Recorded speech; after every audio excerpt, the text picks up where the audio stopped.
జగన్మోహన్ రెడ్డి గారి నాయకత్వంలో మొత్తం కూడా ఈ రాష్ట్రం సర్వనాశనమైంది. ఆర్థికంగా అప్పులు ఊపిలో కూరుకుపోయింది. 9,35,000 కోట్ల రూపాయలు ఇవాళ అప్పులైపోయింది. ఇవాళ ఏ మంత్రి కూడా ఒక పని చేయడానికి ఇంకా డబ్బు లేదు, ఖాళీ ఖజానా ఉంది.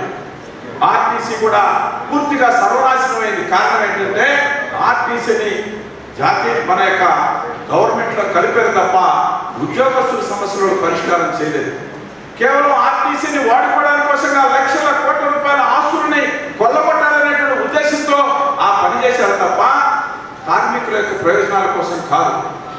కేవలం ఆర్టీసీని చూడండి, తాకట్టు పెట్టేది ఇవాళ. ఆర్టీసీని ఇంతవరకు కాపాడుకుంటూ వచ్చినటువంటి సంస్థని కలుపుకొని దాని మీద పడి ఇవాళ వేల కోట్ల రూపాయల అప్పులు. నెల్లూరు ఆర్టీసీ బస్ స్టాండ్ కానీ లేదా అనేక రకాలైనటువంటి బస్ స్టాండ్స్ మొత్తం కూడా జగన్మోహన్ రెడ్డి తాకట్టు పెట్టాడు. ఇది మంచి పనేనా? కార్మికులు ఎవరైతే ఉన్నారో నైట్ డ్యూటీ చేస్తే వాళ్ళకి ఇవ్వాల్సిన డబ్బు ఎవరు? ఇవాళ ఈనాడు ఏదైతే రాశాడో ఇవన్నీ మనం బోర్డు మీటింగ్లో మేము మాట్లాడాము. మేము కార్మికుల పక్షాన్ని మాట్లాడతాం, పోరాడతాం, దాంట్లో తిరుగులేదు. ఆర్టీసీలో కొన్ని నియమ నిబంధనలు కఠినతరంగా ఉంటాయి. కొత్త బస్సులు వేయాలి, 7,500 మంది ఉద్యోగస్తులు రిక్రూట్ చేసుకోవాలి, మహిళా తల్లులకి ఉచిత బస్సు కూడా ఇవ్వాలి. కానీ ఇవాళ పరిస్థితుల్లో చాలా ఇబ్బందికరమైన పరిస్థితులు ఉన్నాయి. 2 రాష్ట్రాల్లో కూడా తెలంగాణలో కర్ణాటకలో సర్వే చేశారు. సర్వే చేసి దానికి కావాల్సినటువంటి వసతులు నిర్మాణం చేయడానికి కోసంగా టైం తీసుకుంటున్నారు. అంతే తప్ప మాట చెప్పి మనం బస్సులు ఉచిత బస్సులు ప్రకటించేసేసి వాళ్ళకి ఇబ్బంది జరగకూడదనే ఉద్దేశంతో చంద్రబాబు నాయుడు గారు ఆర్టీసీ అడుగులు వేస్తూ ఒక్కొక్క దాన్ని అమలు చేయడానికి కోసంగా ఆయన బస్సులు కావాలి, దానికి కావాల్సినటువంటి ఆ యొక్క యంత్రాంగం కావాలి, వాళ్ళందరినీ రిక్రూట్మెంట్ చేసుకునే దానికోసంగా వాళ్ళు ఆచితూచి అడుగులు వేస్తున్నారు.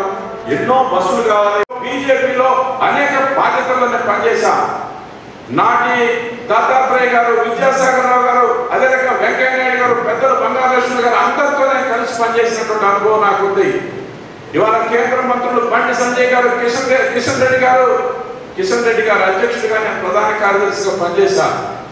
వీర్రాజు గారి దగ్గర నేను పనిచేశా, కన్నా లక్ష్మీనారాయణ గారి దగ్గర ప్రధాన కార్యదర్శిగా పనిచేశా. ఇవాళ జాతీయ స్థాయిలో కిసాన్ మోర్చా ఉపాధ్యక్షుడిగా ఉన్నా. పార్టీ అందువల్ల మనం ఎవరు కూడా భయపడాల్సినటువంటి పని లేదు. మరొక స్టెప్లోనే దీంట్లోనే మనకి విజయాలు అందేటువంటి రోజులు వచ్చేస్తున్నాయి.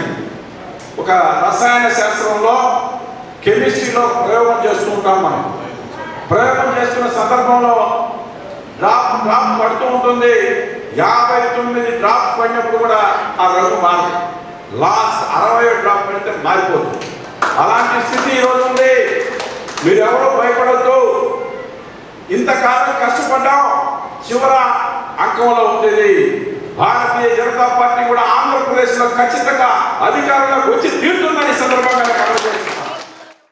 లూక్స్ ఫర్నిచర్ రంగంలో గత 30 సంవత్సరాలుగా చెన్నై నగరంలో రాయపేట, వేలచేరి ప్రాంతాలలో సొంత మ్యానుఫ్యాక్చరింగ్ ఫ్యాక్టరీలను దిగ్విజయంగా నడుపుతూ చెన్నై మరియు ఆంధ్ర ప్రజలకు క్వాలిటీ ఫర్నిచర్ ను వారు కోరిన డిజైన్లలో కస్టమైజ్ చేసి అందిస్తూ ఇప్పుడు నూతనంగా మన నెల్లూరు నగరంలో చిల్డ్రన్స్ పార్క్ రోడ్డులోని డాక్టర్ దివ్యాస్ ప్రైడ్ భవనం నందు లూక్స్ ఫర్నిచర్స్ ను ప్రారంభించారు.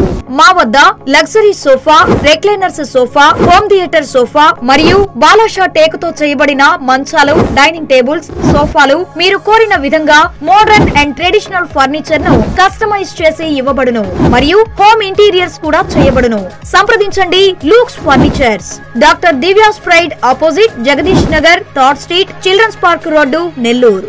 Phone number 8522868855, 905926113, 90593733399.